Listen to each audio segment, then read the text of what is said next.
oras ng makihula, makisaya at manalo ng papremyo dito sa Family Feud. Please welcome our host, ang ating kapuso, Ding Dong Dante. Hi, Jackie. Hello. Hi, Jing. What's up? Welcome back, man. Welcome back. Okay, welcome. Troy, Matt.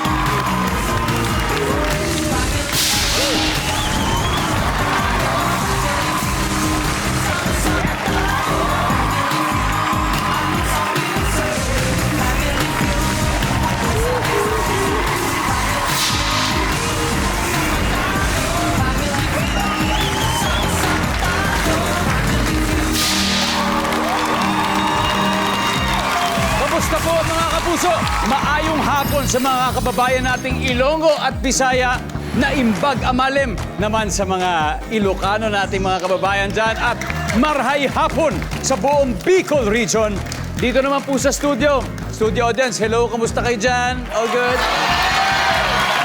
Isa na namang October best na episode ang hatid namin sa inyo dito sa pinakamasayang family game show sa buong mundo ang... Mga talented comedians at fashionable content creators ang maghaharap po ngayon. Ang unang team ay mula sa legendary comedy bar na The Library. So please welcome The Librarians! At syempre, sila na po magpapakilala sa kanilang sarili. Hi, Kuya Dong! Hello, everybody! Ako nga pala si Zara Jean at naniniwala sa kasabihang hindi man kami manalo ngayon, edi uwi. Huwag naman ganon! Sobra naman. Hi, Kuya Dong, maayong udto, Family Feud. Ako po si Jackie at itong kasaban ko na ito ay para po ito sa mga kalaban namin. When you love somebody, give your whole salary. When you love somebody, give your whole salary, ha? Hello, Kuya Dong! Hello. Kamusta? And of course, magandang hapon sa inyong lahat. Ako pala si Kirara at naniniwala sa kasabihan kung sa tingin nyo hindi ako matalino, well, tama kayo! Huwag muna mag-judge, pagkakaalaman mamaya. Magandang hapon, Family Feud. Kuya Dong, Hello, hi! Ako naman po si Jean at naniniwala ko sa kasabihan kung sa tingin nyo ako ay pitahin, huwag kayong mag-alala. Kasama ko naman ang tatayin. Alright, good luck sa ating librarians. Ito, kikilalanin naman natin ang makakalaban ninyo. Sila po ay binubuo ng social media influencers and aspiring actors. Please welcome the Content Men, led by content creator and professional basketeer, pati na rin club DJ, Matt Santiago. What's up, Matt? Hello po. Hello po. Matt, sino makakasama mo ngayon? Mga kasama ko, siyempre, iba-iba yung mga itsura niyan. Iba-iba yung mga lahi, di ba? Ayan. So, ako, Matt Santiago, yung katabi ko naman, siyempre, yung malakas yung dating. Siyempre, yung mga outfit check niya, si Troy. Yan. Ayan. What's up, Troy? Tapos yung susunod naman, siyempre, ang baby boy namin, amoy baby cologne. Yan. Si Joaquin. What's up, kid? And siyempre, yung aspiring, upcoming model ng bayan, Jello. Let's go! Yes, sir. Good luck sa The Contentment. Huwag po nating patatagalin ng battle dahil 200,000 pesos ang pinaglalabanan nila. Kaya ito na, alamin na natin na sabi ng survey, ang unang maghaharap, si Zara Jean and Matt. Let's play round 1.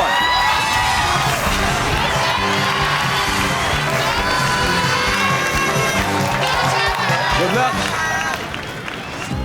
Up. Kuya Dong! May gusto ka sabihin? Yes, Matt, Yes. Pokemon ka ba? Bakit? Because I choose you. Papapulis kita. Bakit? Hindi na ako mag-push. Alam niyo na, may mga pa-pick up lines kayo, ha? O, sige, tingnan natin. Top 6 answers are on the board for the first round. Habang nanonood ng TV, sinabi ni Daddy, sus, magaling pa ako dyan eh. Ano kaya ang ginagawa ng tao na nasa TV? Zara Jean. Sumasayaw. Sumasayaw. Good answer! Top answer! Nandyan ba ang sumasayaw? Top answer. Zara Jean, pass or play? Play, All Kuya right, Dong. let's go play round 1. Jackie, again. So guys, imagine habang nanonood ng TV, tapos si Daddy, sasabihin niya, sus, magaling pa ako dyan eh. So ano kaya yung ginagawa ng tao na nasa TV, Jackie? Siyempre, Kuya Dong, kumakanta. Kung sumasayaw, kumakanta. Tulad ni Jackie, ang galing kumanta ni Jackie. Yes! Sample naman. Family Feud, anong sabi sa survey? Sabi ng nanonood, sus, magaling ba ako dyan? Andiyan ba ang kumanta? Galing mo.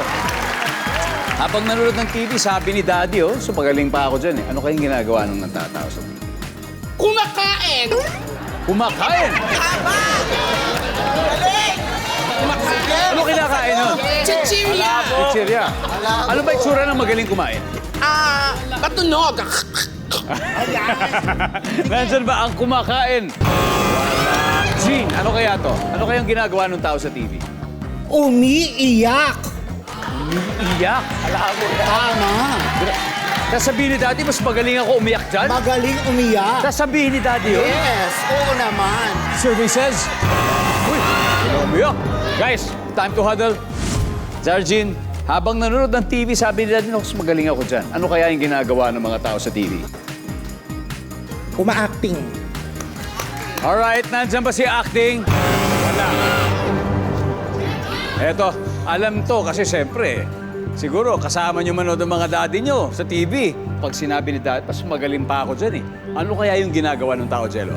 Nagbabasketball. Nagbabasketball! Joaquin, Same answer, nagbabasketball. nagbabasketball, Troy. Any sports? Any sports?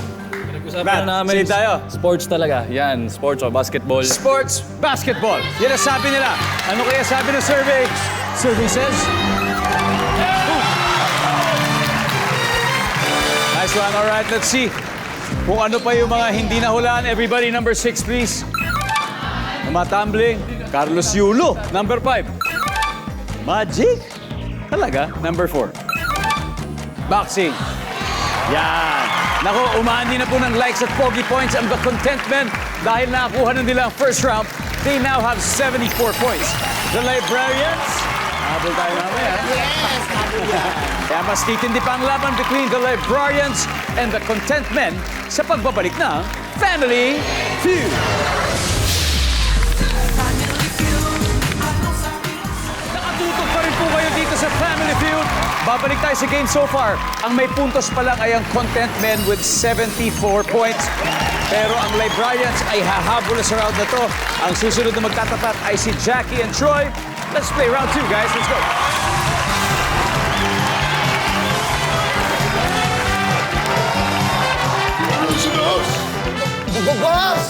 Kamusta buhay-buhay?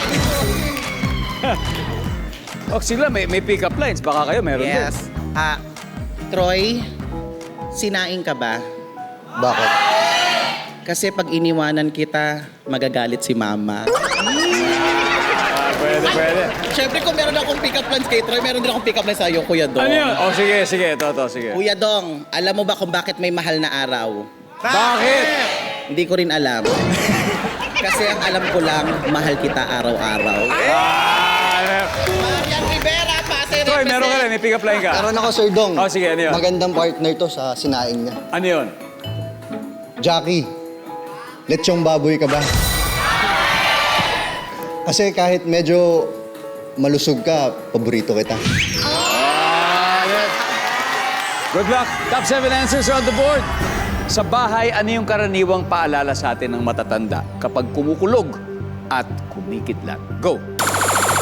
Troy, Huwag lumabas. huwag lumabas. Huwag lumabas. Survey says, wala. Jackie, ulit So, sa bahay, ano yung karaniwang paalala sa atin ng mga matatanda kapag kumukulog at kumikidlat? Siyempre, may bagyo. Obvious ba, anak? Medyo may bagyo, Kaya may bagyo. Alala nga naman, may bagyo. Nandiyan ba yung may bagyo? Joaquin, ano? Uy, lagay mo yung palanggana dun. Wala na rin, may mga tumutulo sa kisap eh. Di ba? Uy, lagay mo yung palanggana ron. Kilala, ano pa kaya? Magdasal! Magdasal! End of the world, yan na. Yes, di ba? Okay, tignan natin. Magdasal! Nandyan ba ang magdasal? Wala rin. Jello, ano pa kaya? Mag-ingat. Ingat. Ganun na. Mag-ingat. Wala. Jean, so sa bahay karaniwang paalala sa atin ng matatanda kapag kumukulog at kumikidlat. Magtago. Okay, magtago. Nandyan ba magtago? Oh. Sumama rin. Oh, Jean, pass or play? Pass. Alright, sorry guys. Babalik tayo. Matt, ikaw na ha. Matt, imagine mo sobrang lakas ng kidlat, tapos I'm sure sinasabi sa'yo ng matatanda sa bahay. Ano yung paalala sa'yo? Ano yung tips? Yung sampayan natin. Yung sampayan natin. Lumabas ka para tamahan ka ng kidlat. Services? Wala. Troy, ano kaya? Mga tips. Dapat yung mga tips. O, kunyari, isipin mo, imagine mo, lolo, lola mo, daddy, mami. Malakas yung kidlat, saka umuulan, kumukulog. Ano yung mga tips nila sa'yo? Advice? Sir Dong, sa tingin ko, tanggalin yung mga nakasaksak. Yan. Services? Very good. Joaquin. Okay, bago ang lahat, si Joaquin po, anak ng ating kaibigan, si Neil Arce. Brother Neil. Nanonood si Brother Neil. Sa bahay, anong karaniwang paalala sa'yo ni Neil? Kung yari sabihin, malakas ang kidlat tsaka kumukulog. Bawal mag-swimming. Bawal mag-swimming. Sa bagay. Ang galing mo, Joaquin! Ang galing mo! Tama naman. Kasi pwedeng tamaan daw ng kidlat yun. Yari ka. Services? Babalik din sa inyo. Hadal na. Jello. Ano ang karaniwang paalala ulit na matatanda kapag kumukulog at kumikidlat? Manood ka ng balita. Manood ng balita. Tapos ikwento mo na lang din sa kanila kung di napanood mo sa mga matatanda kasama mo sa bahay. Manood ng balita. Wala. Alright. Bumalik din sa kanila. Jean, ano kaya to? Makukuryente. Makukuryente? Kirara? Tikba lang. Tikba. May kinakasang tikba lang daw. May kinakasal na tikban. Jackie, tips. Ako pag may kidlat, pinapatay ang TV. Pinapatay ang TV. Zara Jean, isang tamang sagot lang. Ano kaya to? Sa bahay, karaniwang paalala na matatanda kapag kumukulog at kumikidlat. Patayin ang TV. Ayan. Ang sabi nila, patayin ang TV. Ang sabi ng survey ay...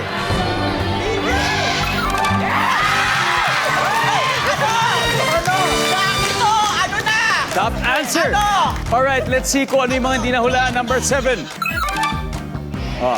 Kasi siyempre, baka mag-brown out, kumuha ng kandila. Number 6. Number 5. Sara ang bintana. Siyempre. Number 2, finally. Kasi ang paniniwala po nakaka-attract ng kidlat ang mga salamin. Yun ang paniniwala sa dati ng mga matatanda, mga nakausap natin sa probinsya. Pati siguro hanggang ngayon. Hindi ko alam. Paniniwala lang yun. Anyway, mas exciting na po ngayon ang laban. The Librarians, they now have 58 points. Habang ang Contentment merong 74. Sino kaya ang hahakot ng punto sa susunod na round? Abangan po yan dahil susunod na ang double points round sa pagbabalik ng Family Feud. Welcome back to Family Feud. The best po talaga ang suporta ng ating loyal viewers ngayong October Best. Kaya naman laging best time ever tayo. Kaya shout out muna sa mga kababayan natin sa Dolores Abra. Maraming salamat. Sa mga taga Bunawan, Agusan del Sur, maraming salamat po sa inyo. Ibahay Aklan, Rapu-Rapu Albay, San Remigio Antique. Thank you for watching every day. At syempre, gusto ko kunin yung pagkakataon ito i-acknowledge sa mga bisita natin sa audience. Tita Carol and Tita Joanne, hello. Thank you for watching. Enjoy the show. So right now, balik na po tayo sa game. Nangunguna ang Contentment na may 74 points habang the Librarians ay may 58. Kaya next na maglalaro na ay ang 2023 Miss Gay Pangkalawakan na si Kirara. At siyempre, ang aspiring actor na si Joaquin Arce. Let's play Family Feud.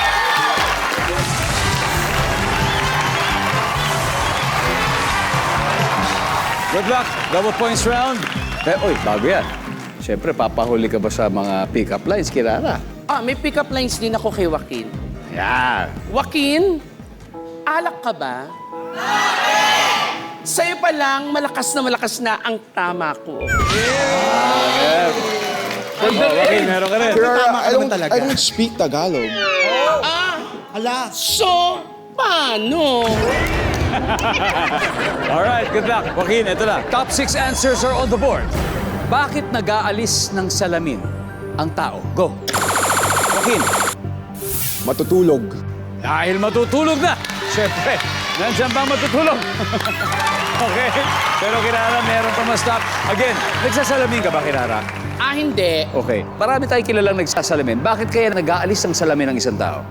Sumasakit yung ulo. Sumasakit na yung ulo. Nandiyan ba yan? Survey? Wala. Joaquin, pass or play? Play. Alright, we'll play. Kirara, balik na yan. Round 3. Jello, bakit kaya nag-aalis ng salamin ng tao? Magpupunas ng mata. Magpupunas ng mata. Diba? Nandiyan ba ang pagpupunas ng mata? Ayan. Pwede yan, pwede yan. Matt, bakit kaya nag-aalis ng salamin ng tao? Ano? Malabo na. Kailangan Malabo na. Yung salamin naman, lilinisin. Oh, malabo na, lilinisin, pupunasan. Survey says, pwede. Yun, top answer, Joy. Bakit nagtatanggal ng salamin ng isang tao? Pag maliligo na. Pag maliligo na. Survey says, oh yeah. 2 more to go, Joaquin. Bakit nag-aalis ng salamin ng isang tao? Hindi siya naniniwala sa nakikita niya. Oh, di ba parang gano'n? Oo nga, no? Okay yun, ha? Okay ako, third eye, ha? Survey says, oh, hindi ako makapaniwala doon. Jello, bakit nag-aalis ng salamin ng tao? Ibabalik na. Ibabalik na. Kasi Nakahuli pala. Tapos na. Tapos na. Ayoko na. Kailangan eh. Ayoko na. Tatago na. Survey says, wala. Matt, librarians, time to huddle. Matt, kailangan masagot mo to, ha? 2 strikes na. Bakit nag-aalis ng salamin ng tao? Kasi papatong na sa table. Kasi gusto niya ipatong sa table. Oh, hindi na rin niya kailangan. Hindi na kailangan. O, ipapatong daw sa table. Wala. Okay. Pre, wala na. Jean, bakit kaya? Nagsasalamin ka ba, Jean? Nagsasalamin ako, meron nga ako dito. O, patingin nga. Oh, kita mo. O, yan. So tinatanggal ko siya kasi pag napupuwing ako. Napuwing. Kirara. Kapag sumasakit yung paningin niya. Sumasakit yung paningin, Jackie. Pag madilim. Pag madilim. Madilim. Zargin, isang tamang sagot lang ang kailangan mo for this round. Sinong paniniwalaan mo? O baka naman may sarili ka. Bakit nag-aalis ng salamin ang isang tao, Zargin? Napuwing. Napuwing! Napuwing! Nandiyan kaya yan? Tingnan natin. Survey says napuwing!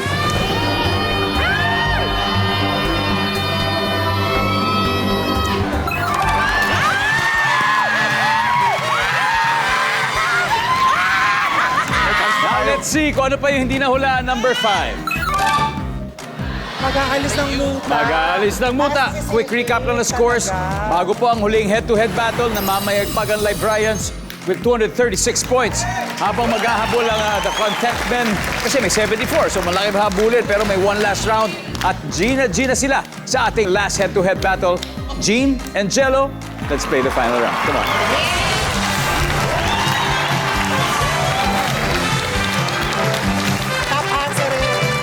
Alright. Good luck. Good luck. Triple points round na. Top 4 answers on the board. Sinong karaniwang kinukuhang ninong sa kasal na... Hindi pa tapos ang tanong, ha, Jello? Best friend. Okay. Best friend. Ito, ha. Ito yung tanong. Tatapusin ko, ha. Sinong karaniwang kinukuhang ninong sa kasal ng mga artista? So, yun yung tanong. Best friend. Ninong, ha? Ninong. Best friend. Nandyan ba ang best friend? Wala. Si best friend, magiging best man yan. Magiging best man. Pero, Jean, sino karaniwang kinukuhang ninong sa kasal ng mga artista? Producer. Pwede. Producer. Tama. Oh, si Ninong Neil. Nandyan ba ang producer? Oh. Okay. Pass or play, Gene? Pass! Pass! Pass! Oh, guys, final round.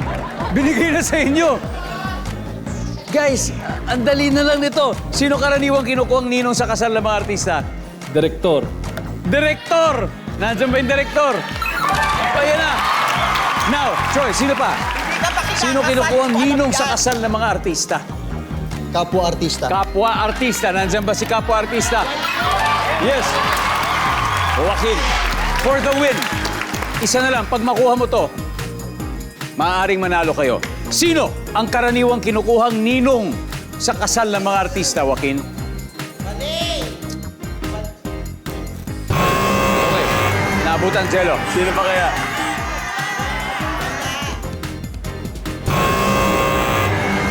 Hadel na. Ba't kailangan makuha mo na to? You just need one. To win, isa na lang. Isipin mo. Sino ang karaniwang kinukuhang ninong sa kasal ng mga artista? 3 seconds, Matt. Kung may artista, may kapatid siya. Ganon. Kung may kapatid yung artista, pwede siyang gawing ninong. Wala! Kapatid. Ano yung proxy? Naubusan. Kapatid daw na artista. Nandyan ba yan? Services? Gene, eto na to. I'm sure alam mo na to. Gene, ano yan? Siyempre, artista yan. Kailangan may senador. Kirara. Siyempre, kung may senador, iimbitahan din nilang kunin ng ninong ang mga presidente. Yan. Jackie, sino pa? Congressman! Yes! Congressman. Presidente ng TODA. Yan! Tama. Okay. Now, Zara G. Sige lang, bigyan mo ako ng isa. Sino kaya ang karaniwang kinukuha ninong sa kasal ng mga artista? Politician. Okay, politician. Ang sabi nila, politician. For the win na ba to? O, tingnan natin. Nandyan ba si politician?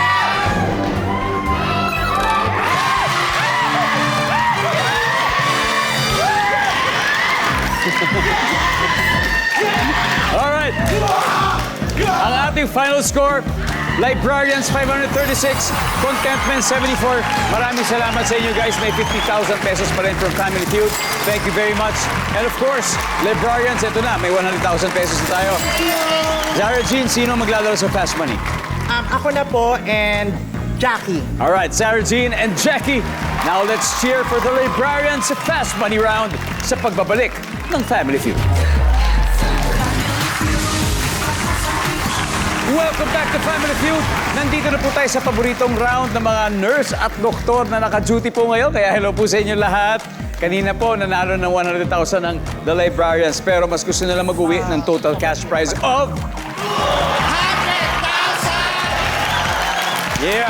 Kasama natin si Zara Jean. At syempre, mananalo din ng 20,000 ang napili niyo charity. Ano ba yung napili niyo, Zara Jean? Ang Mama's Hope Haven of Norway po. There you go. Kaya give me 20 seconds on the clock.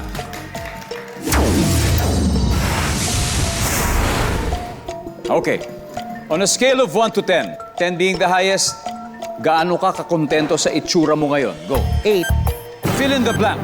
Bukas na lang kita, blank. Mamahalin. Salitang pang-describe kay Jezebel. Maganda. Palabas sa TV na hindi masyadong pinanunood ng mga lalaki. Pass. Unang ginagawa sa bahay pagkatapos ng mahabang biyahe. Pahinga. Palabas sa TV na hindi pinapanood ng mga lalaki. Model.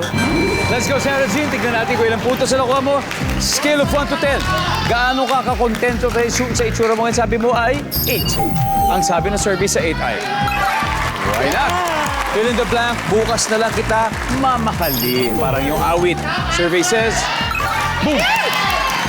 Salitang pan-describe kay Jezebel, maganda. Yan. Survey says... Wow, nice one. Palabas sa TV, hindi masyado pinapanood ng mga lalaki. Sabi mo model. Survey?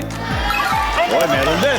Unang ginagawa sa bahay pagkatapos ng mahabang biyahe, sabi mo magpahinga. Sabi ng survey ay, very good. 67 to go. Let's welcome back, Jackie. Hey, Jack. Sa tingin mo, ilang puntos na nakuha ni Sarah Jean? 100 plus. Yes, 100 plus, mga 133.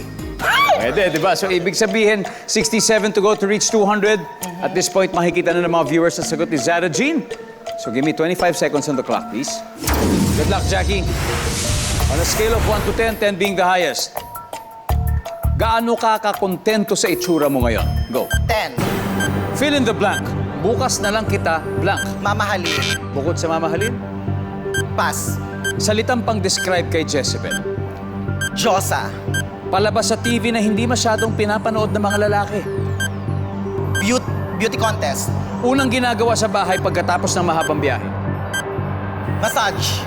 Let's go, Jackie. We need 67 points. Unang ginagawa sa bahay pagkatapos ng mahabang biyahe. Ang sabi mo yung magpamasahe. Sarap niyan. The best, the best. Ikaw ba gusto mo yung mapaa para natin minamasahe? Oo. Lalo lagi kami Naka-heels. naka-heels. Totoo yan, totoo yan. Ang sabi ng survey sa massage ay... ang top answer ay pahinga. Nasagot ni Zara G. So palabas sa TV na hindi masyadong pinapanood ng lalaki, sabi mo ay beauty contest. Ang sabi ng survey ay... Ang top answer ay soap opera. Salitang pan-describe kay Jezebel, Diyosa. Ang sabi ng survey dyan ay... Ang top answer ay maganda, nakuha mo. 44 pa. Bukas na lang kita blank, hindi na natin naabutan. Ang top answer dito obviously ay mamahalin. On a scale of 1 to 10, gaano ka kakontento sa itsura mo? We need 44. Ang sabi mo ay 10. Ang sabi ng survey dyan ay...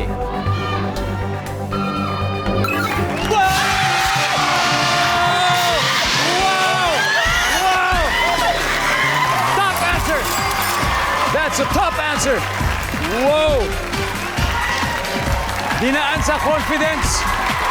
Anyway, congratulations guys. Maraming salamat muli. Okay, October best na talaga, best time ever pa. Yan po ang hatid namin sa inyo araw-araw. Kaya maraming salamat Pilipinas. Ako po si Dingdong Dantes, araw-araw na maghahatid ng saya at papremyo. Kaya makihula at manalo dito sa Family Feud. Nice one, man.